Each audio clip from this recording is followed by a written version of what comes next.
حضرت ابوبکر صدیق رضی اللہ تعالیٰ عنہ کا دن ہے. پروانے کو چراغ ہے، پھول کو بلبل کو پھول بس. پروانے کو چراغ ہے، بلبل کو پھول بس.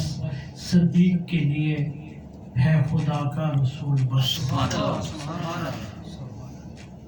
میں آج حضرت سرکار حضرت ابوبکر صدیق رضی اللہ تعالیٰ عنہ جو خلیفہ اول بھی تھے، سرکار کے ساتھ غار کے معاملات کے رازدان بھی تھے، سب سے پہلے اسلام لانے والے بھی تھے، اپنے دل کے ٹکڑے کو، جگر گوشے کو سرکار کی حرم میں بھی بھیجنے والے تھے.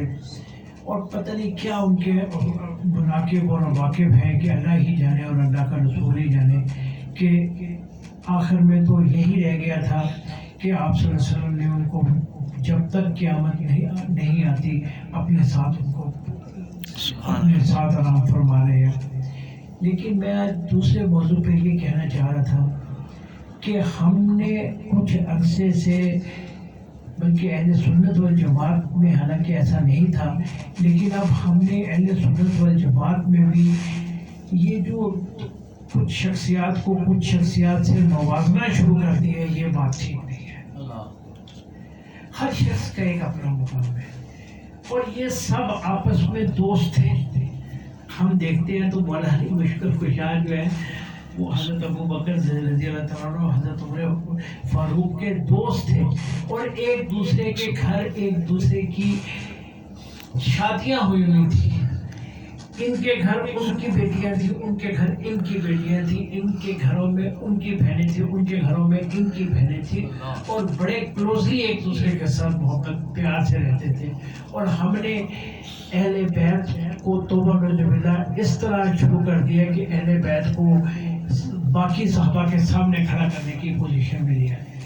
یہ ایک بہت ہی غلط عمل ہے. دیکھیں، میرے آقا نے فرمایا میرے سارے صحابی چاند اور ستارے ہیں، جس کو بھی فالو کرو گے آپ کو جو ہے اللہ تعالیٰ صحیح راستے پہ چلا دیں گے. جب ہم کہتے ہیں کہ سید کائنات حضرت سیدہ فاطمہ سلام اللہ علیہ حضرت اللہ تعالیٰ عنہ ہے، تو اس سے ہم کہیں نہیں کہتے کہ حضرت فاطمہ رضی اللہ عنہ کو تو اچھا کہنا شروع کر دے اور باقی صحابہ کو کہنا شروع کر دے. بھئی ہر شخص کا ایک اپنا مقام ہے، اور ہر شخص کو سرکار دولت صلی اللہ علیہ وسلم کے ساتھ اپنی انسیت ہے.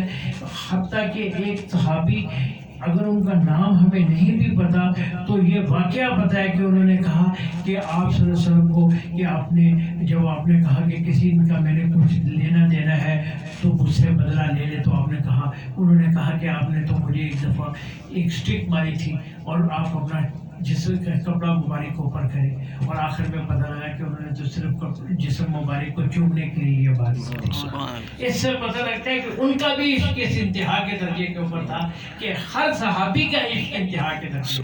مور نبوت کو میں وہی کہنا چاہ رہا ہوں، واقعہ لمبا تھا اس لیے میں نے اس کو مختصر کر کے کہا.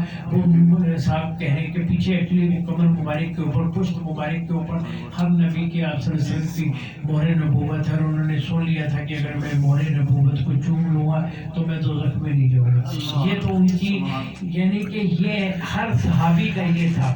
حضرت اویس کرنی رضی اللہ عنہ کو دیکھے بغیر دیکھے ان کو وہ مقام ہے کہ حضرت عمر فاروق اور علی رضی اللہ عنہ جیسے جن صحابہ نے ان کو جا کے کہا کہ دعا کریں کہ پیغمبر نے کہا تھا دعا. تو ہر صحابی کی ایک شان ہے. میں کہتا ہوں حضرت امیر معاویہ رضی اللہ عنہ کی بھی ایک شان ہے کہ وہ جو ہے کاتب وحی تھے.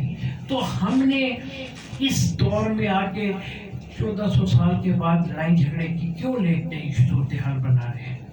ہمیں ان چیزوں سے نہ صرف باز آنا چاہیے بلکہ سختی سے باز آنا چاہیے. ہم لوگوں کو نہیں، میں آپ کو کہوں گا کہ لوگوں کو منع کرتے پھریں لڑ کے، لڑائی نہ کریں کسی کے ساتھ، لیکن اپنی بات ذہن میں رکھ لیں کہ ہم سب صحابہ کو برابر سمجھتے ہیں، اور ہمارے نزدیک سرکار کی جتنی بھی ازواج ہیں وہ ہماری مائیں ہیں، ہر ماں کا برابر درجہ ہے۔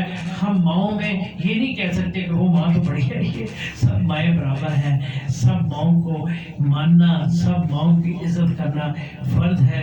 تو بس یہی میں آج کا میسیج دینا چاہتا تھا آج کے دن، کہ حضرت ابو بکر صدیق رضی اللہ تعالیٰ عنہ کا بھی دن منانا ضروری ہے، اور میری سید کائنات حضرت فاطمہ رضی اللہ تعالیٰ عنہ کا دن منانا بھی ضروری ہے۔ اگر سید حضرت ابو بکر صدیق رضی اللہ تعالیٰ عنہ کے بارے میں بس ایک بات کر کے میں ختم کروں گا، مولا علی نے کہا کہ جس وقت صدیق کو سرکار نے کہا کہ نماز پڑھائیں، مجھے اسی وقت پتہ لگ گیا تھا کہ آپ صلی اللہ علیہ وسلم کے بعد خلافت کا حقدار کون ہے۔ سبحان اللہ۔ اس کو مزید انہوں نے کیا کہا، آپ نے فرمایا، مولا علی نہیں، مولا علی ایک دیکھیں شان ہے، فرمایا جس وقت سرکار دو علیہ وسلم نے یہ صدیق کو کہا رضی اللہ تعالیٰ عنہ کو، رضی اللہ تعالیٰ عنہ، اس وقت میں بیمار نہیں تھا۔ کیا ہوا تھا؟ وہ واقعہ تھا نا کہ جب خیبر کے اوپر جا رہے تھے تو آپ کی آنکھ مبارک میں شور چشم تھا، تو سرکار نے پھر ان کو کہا تھا کہ جاؤ جا کے حملہ کرو، اور علم دیا تھا اور آنکھوں پر لعاب مبارک لگا کے ٹھیک کر دیا تھا۔ تو جب جس کی ضرورت ہو، آقا کو پتہ ہے کس کو کس وقت کیا چیز، آقا کو پتہ ہے کس کو کس وقت کیا دینی ہے۔ اگر اس وقت مولا علی کو علم دینا ضروری تھا تو اب صدیق اکبر رضی اللہ تعالیٰ عنہ کو امامت دینے سے ضروری تھی۔ تو جب پہلی امامت ان کو دے دی گئی، اور آپ صلی اللہ علیہ وسلم کی زندگی مبارک میں آپ صلی اللہ علیہ وسلم کے صاحب اور آپ صلی اللہ علیہ وسلم نے بھی پیچھے آ کے نماز کچھ پڑھی، تو اس کا مطلب ظاہر ہے کہ امت یہ جس خلیفہ کے اوپر پوری امت کو اتفاق ہونا چاہیے وہ صرف ابو بکر ہے۔ سبحان اللہ۔ تو یاد رکھیے گا، ہم پلیز آپس میں ایسے نہ کریں کہ کوئی بھی شخص ایسے نہ کرے کہ صدیق اکبر رضی اللہ تعالیٰ کم تھے تو انہیں ملا، فاطمہ رضی اللہ تعالیٰ زیادہ تھی تو سب برابر تھے۔